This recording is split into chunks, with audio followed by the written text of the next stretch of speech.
na. Welcome to Pantabangan.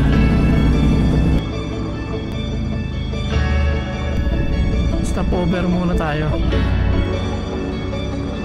Grabe, ang ganda ng view. Oh.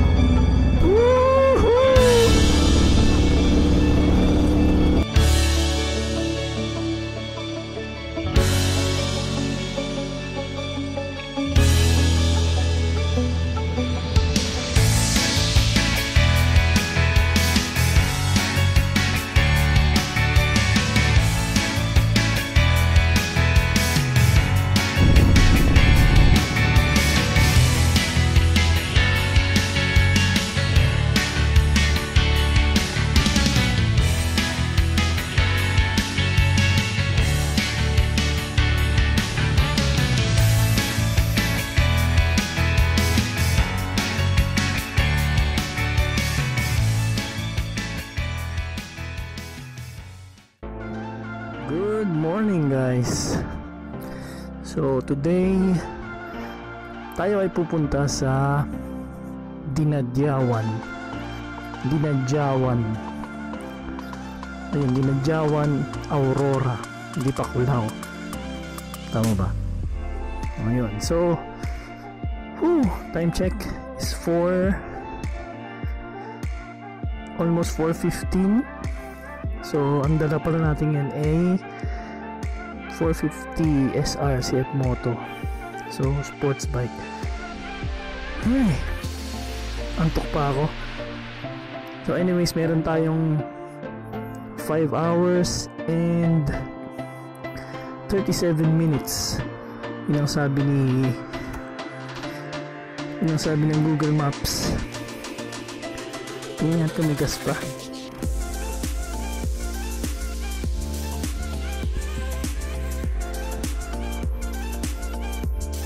Okay. So first up natin, Petron Marilao. Ay, kaya natin to. Kaya siyempre. So painitin na natin.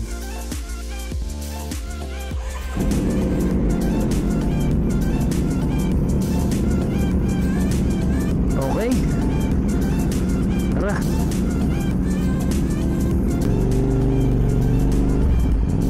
At nandito na nga tayo sa Arnais o yung dating Pasay Road. Ang oras ba? Time check 4:20. Huwag niyong pansinin yung sa dashboard, di ko pa pala na adjust yan. So Pasay Road na tayo. Diretso na tayo ng EDSA. Tumuko to EDSA eh. Sana laging ganda sa Makati, no? Walang traffic.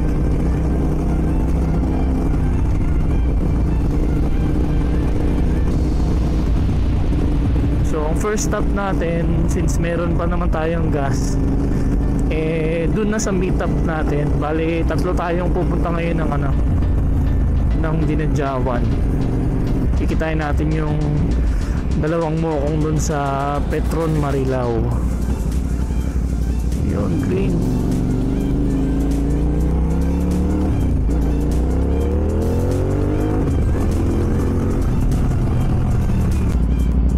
Okay, EDSA Ayala pa tayo guys.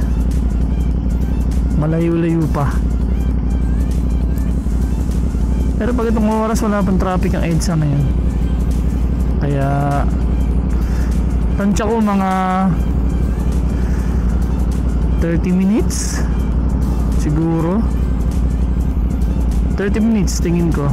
Nandun na tayo sa 40 minutes Petron Marilao exit sa NLEX. Ayan, go na pala tayo.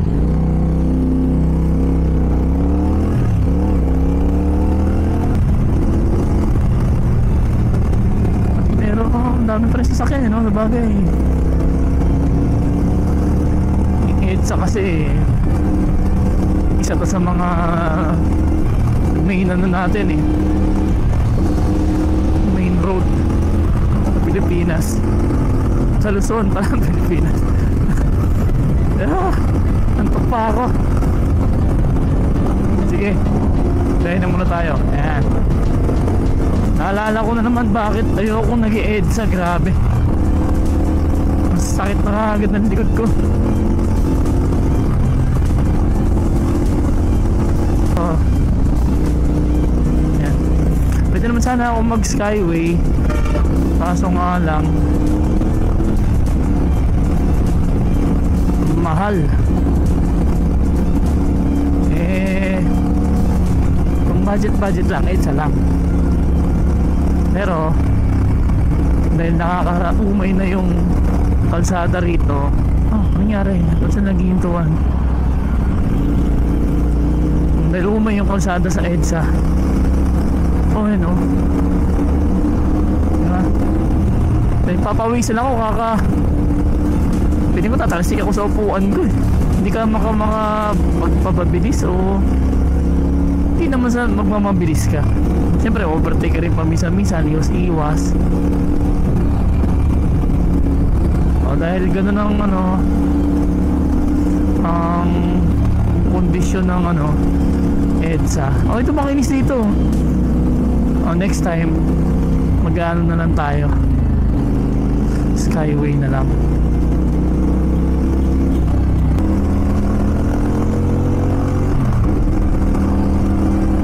Okay, sunod na tayo. Tabingi yung bus Tabingi ba yung bus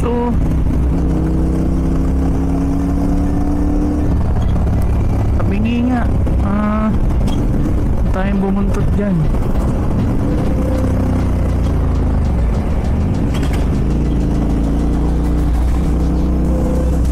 Tabingi nga yung kuy.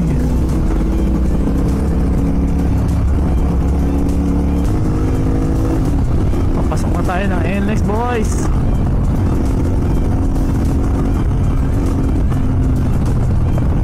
Sige kuya, pasok ka muna.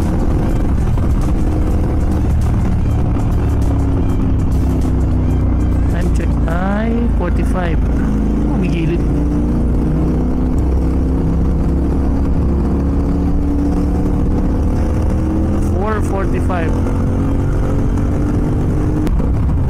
Hindi pa yata yung lampas ng lampas na ba yun ng Bukawi?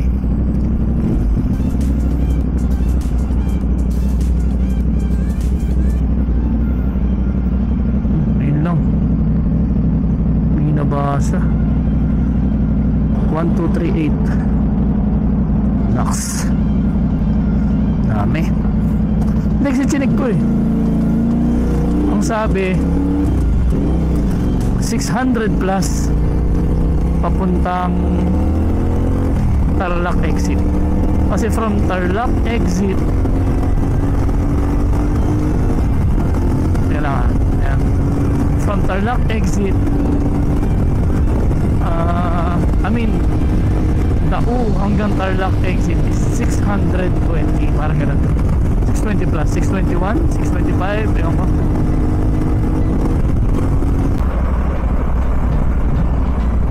Petron Marilao.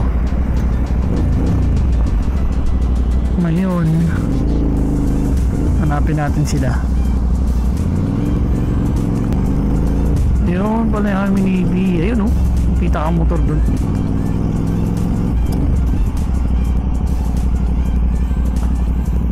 Ang kasama natin, ganda, bago lang yan yung kasama natin si Kuya Hans. Daming pera yan. Pag ganyan yung motor mo, ibig sabihin marami kang pera. Kaya maraming pera. Kaya sa Army Navy siya kumain. Kaya magpapalibre tayo sa kanya. Time check muna tayo. Time check, almost 5. So kain muna tayo. Ayan guys, bali take off na kami. So from NLEX Marilao, meron pa kaming 5 hours and 30 minutes. Ayun ang bali ang kasama natin. Ayan, Dominar. At eto, ayan, si Kuya Kuya Hans.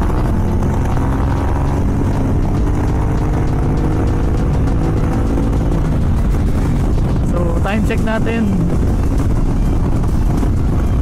almost 6 na pala, almost 6 AM. 5:45. So backpack muna tayo.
Lampas na tayo ng ng SCTEX.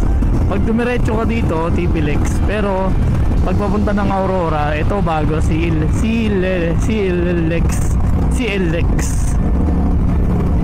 So tingnan natin to. Uy, CLX dito.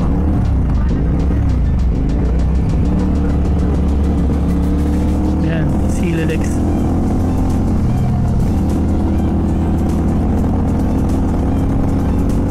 Hindi ka pa magkamali.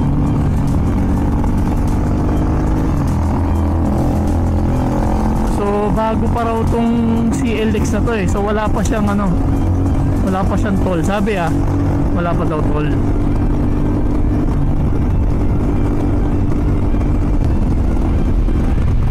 Dito pa rin tayo sa CLX. Ayan. Bali ginagawa pa yata yung kabilang kalsada, kaya salubungan pa tayo.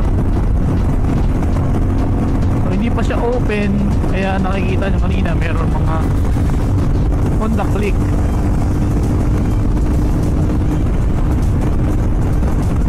Ayan, 3.8 kilometers dito na raw kami. Ang ganda ng view. Woo! So dito na tayo sa Nueva Ecija. Time check. Ang time check natin 8:24. 8:24. So meron pa tayong mga 3.5 hours daw, or maybe around 4. Ganda ng kalsada rito in fairness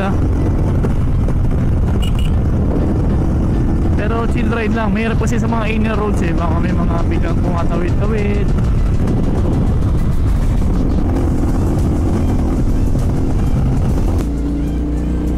Llanera. So Nueva Ecija pa rin tayo. Pantabangan Road.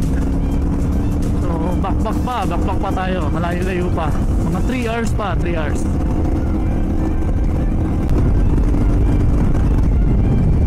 Ng mga bundok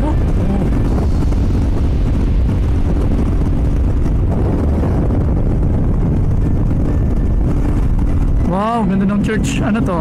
Pantabangan Rizal, Pantabangan Road. Ito ay anong church to? St. Joseph.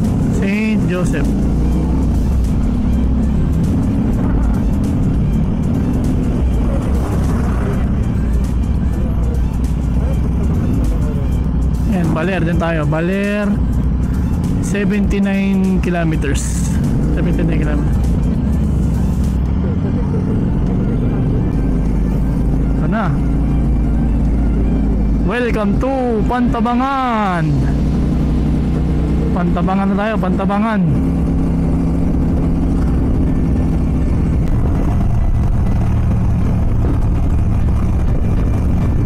dito na tayo sa ano, Bitukang Manok.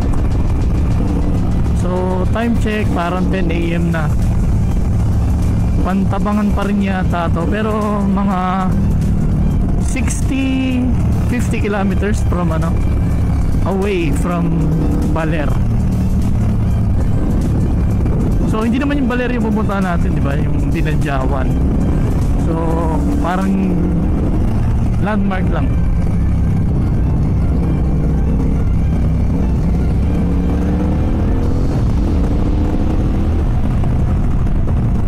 Wow, ganda ng view.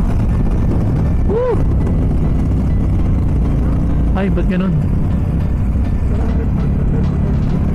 Oh, downshift boys. Downshift lang.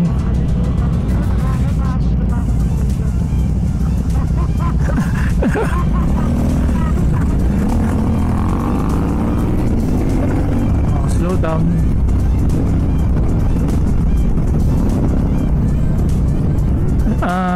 Ito school zone.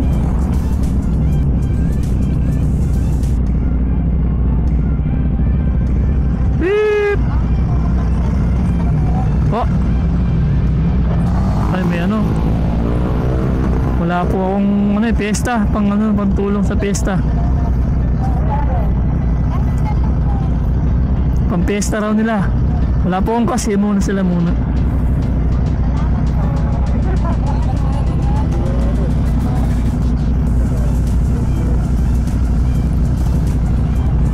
May piyesta rin. Happy piyesta na lang po.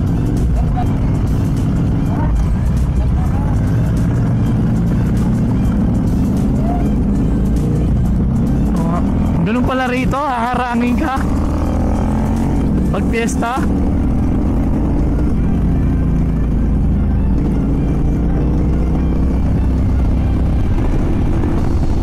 Ganda ng view.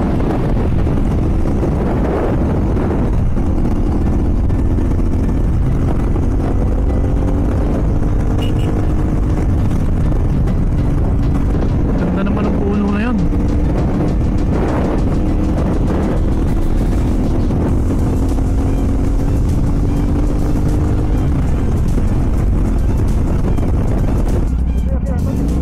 Yan. Dito na tayo sa Maria Aurora. Stop over muna tayo. Ayan. Off-road. Yan. Dito muna tayo.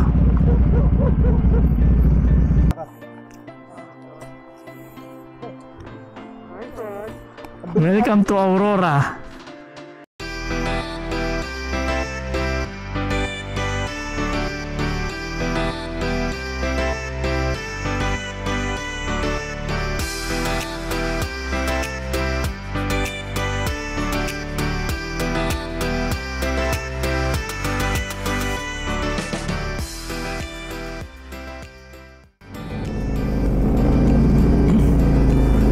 Maria Aurora. Dam pala to, dam. Dam pala yan, kaya pala ganyan.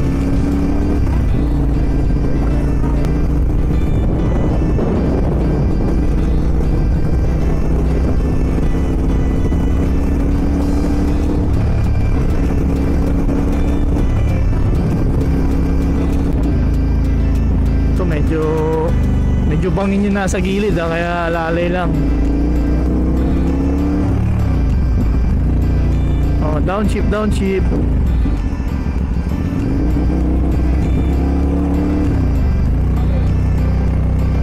Ito, mga 40 minutes away na kami from Dipakulaw. So kitang-kita mo na yung Sierra Madre. Welcome Mijares Aurora. Mijares, siguro yan, Purok ng Mijares. Yun, kita mo naman yung ganyang view. Woohoo! Dito na tayo sa anong tulay ba yun? ko alam anong tulay yun eh. Dito na tayo sa may ano, Amper Beach. So hinto lang tayo sandali sa ano, Amper Beach. Napanood ko to kay Unico eh. Mag ano lang tayo rito, picture lang tayo sandali. Yan, I love Amper Beach. Dito tayo.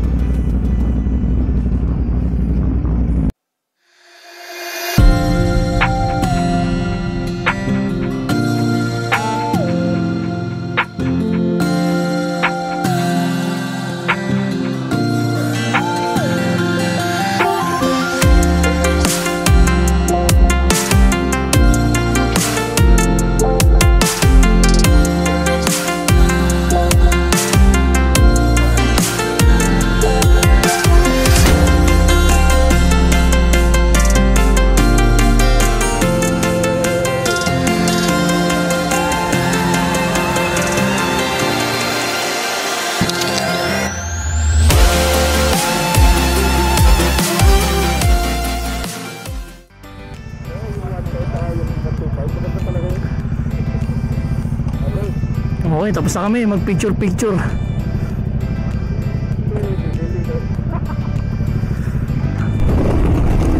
Ayan na, inaabot na kami ng ulan.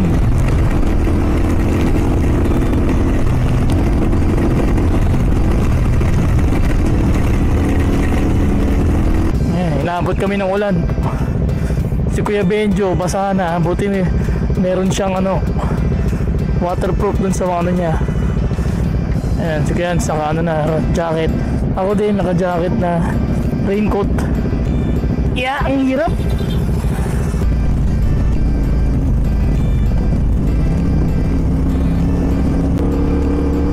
So, hindi ko lang kung malapit na kami kasi nawala yung signal eh. Pero ganda ng view oh. Dagat to your right, and then to your left ay yung bundok ng Sierra Madre. Ganda oh, kahit walang araw, kulay blue pa rin yung tubig.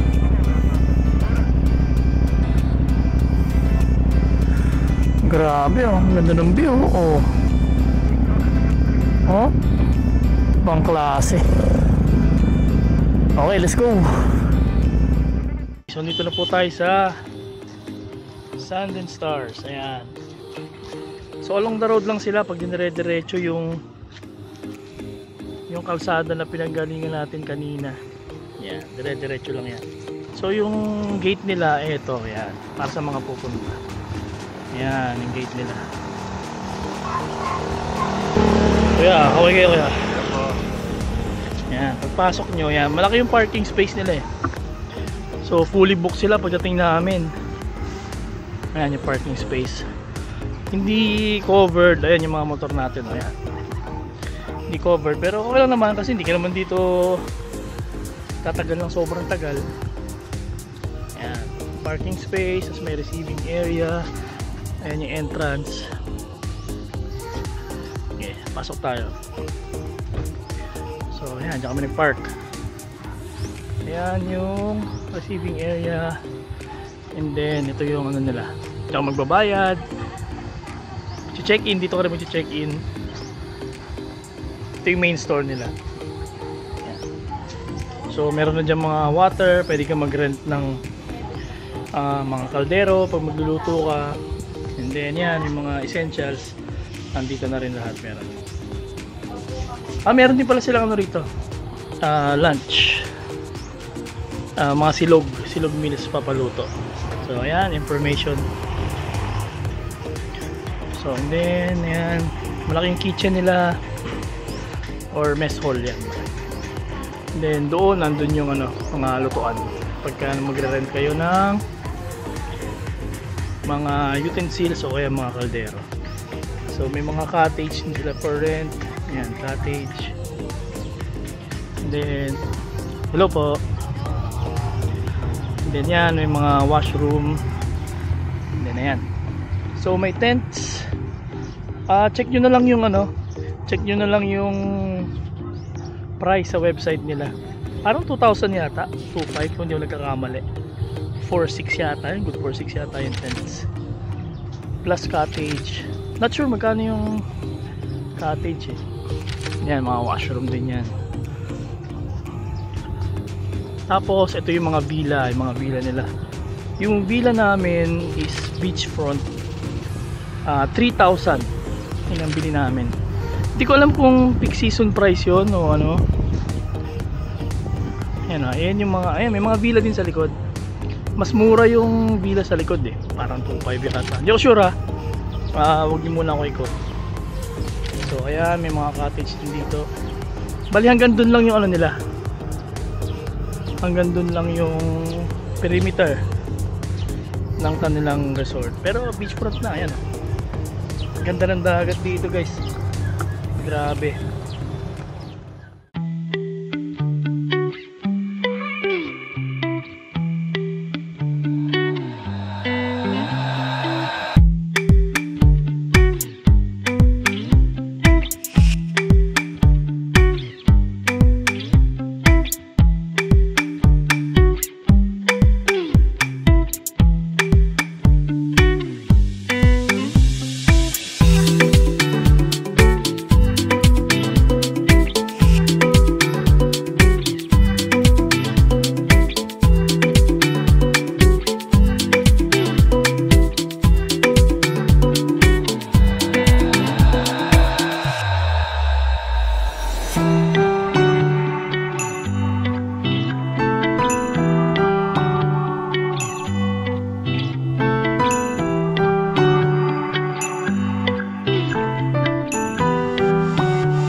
Check out time is 11. Tingnan nyo muna yung ano, yung aming room. Ayan. So merong bunk beds, dalawa, sorry sa kalat. Ayan, may dalawang bunk beds. And then may drawers. Yung bathroom nila may bidet, shower, merong water heater. Ayan. So ano lang, maximum of 4 person lang. Pwede raw magdagdag ng mattress, pero hanggang 4 pa lang din na tao. And then may veranda. Ayan, veranda. Kalat din, sorry sa kalat. Sorry po Sun and Star sa kalat. And then ayan ang view. So yun, hanggang dun lang tayo. Hanggang dyan lang ang ating check-in. Ang chinelas ko ay hanggang 11 lang. So yun nga, kung nagbabalaking pumunta dito sa Dinadiawan, ang route na iti-take nyo is from Manila. So dadaan ka ng NLEX and then SCTEX, and then exit ka ng Tarlac exit. Pag exit mo ng Tarlac exit, makikita mo na doon yung CL Link, CL Lex or Central Luzon Expressway. Tapos dire-diretso na yun, Pantabangan Road. Umalis kami kahapon, siguro take off namin around 6 AM ng morning, and then dumating kami dito is 1 PM. Ayun, so mga 7 hours. Pero syempre may mga stop din kami. Stopover kami ng gas, pagkain, and then pahinga, coffee. So yun lang, almost, hindi ko alam ipopost ko na lang kung gaano ka layo o ilang kilometers yung ride namin. Pero all in all, ayan, kita nyo naman, diba, ganda. All in all, sobrang saya dito. Thank you Sun and Stars. At napakaganda ng place nila.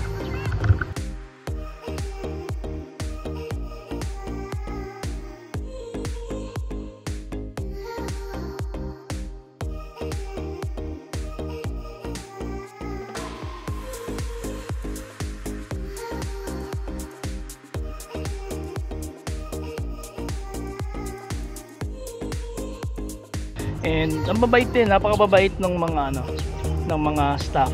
Sobrang friendly, sobrang helpful. Magbabayad na tayo ng ating kulang.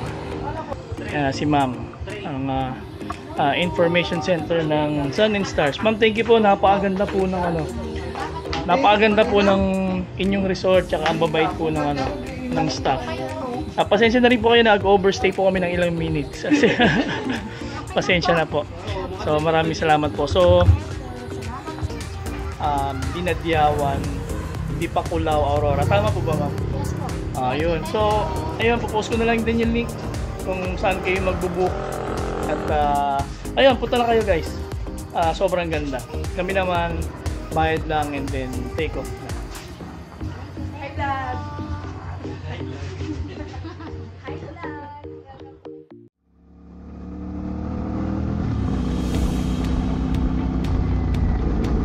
So hanggang dyan na lang po tayo mga paps. Sobrang haba ng biyahe, pero sobrang worth it din naman. Kaya kung ako sa inyo, dumayo na rin kayo ng Dinadyawan. Kahit hindi kayo sa Sun and Stars mag-book, marami namang magandang resort ko. So paano mga paps, hanggang sa next video na lang natin. At lagi tatandaan, maging safe sa daan. And as always, ride and be kind. Peace!